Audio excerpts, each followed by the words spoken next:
Let's open by saying, we all tire of horse race BS, the inevitable 4 paragraphs in a story that explains 2 polling crosstabs relevant to the policy, region, race, gender, age, religion, and what concerns Mr.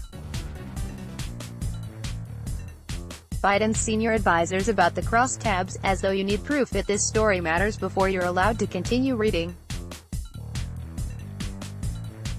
But, eventually, there is a point at which voters, literal voters, congregate in the cafeterias and conference centers of Iowa and, over a period of hours, select a Democratic candidate, and then this moves to the next state and the next. This whole exercise is actually attached to a contest in which people vote for a winner, in real life. And we're here. It's now.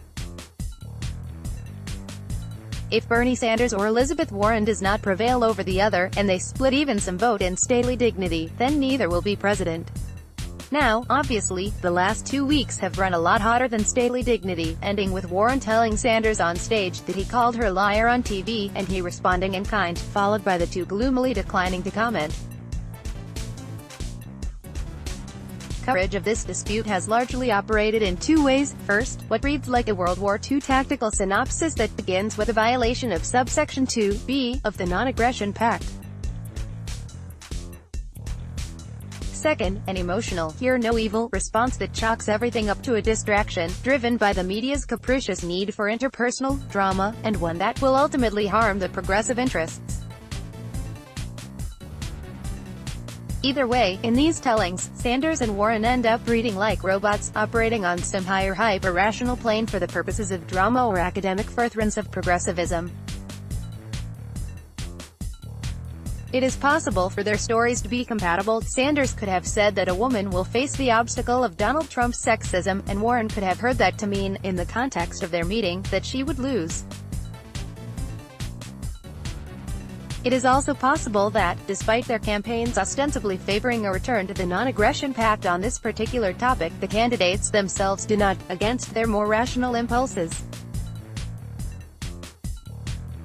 They certainly seemed to care when they were yelling at each other on stage, and either way you cut it, we obviously all care a lot discussing about gender in American life in more complicated ways, so you can go deep with this one if you want to. And there's a deeper interpersonal dimension for 2 candidates with a long history, operating in loose concert, but essentially alone in American politics, finally facing the inevitable conclusion.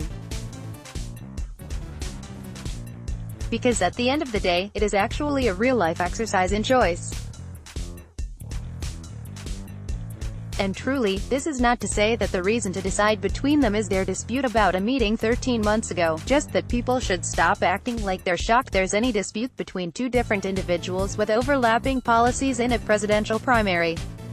Last fall, Sanders' campaign co-chair Nina Turner told the Queen's Crow, "There's only one. There's only one. There's only one. There's only one.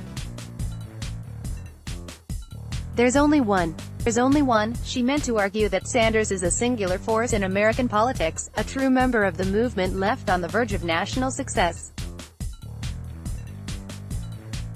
You could argue the same unique nature about Warren, who's steeped in the tradition of U.S. progressive reformers.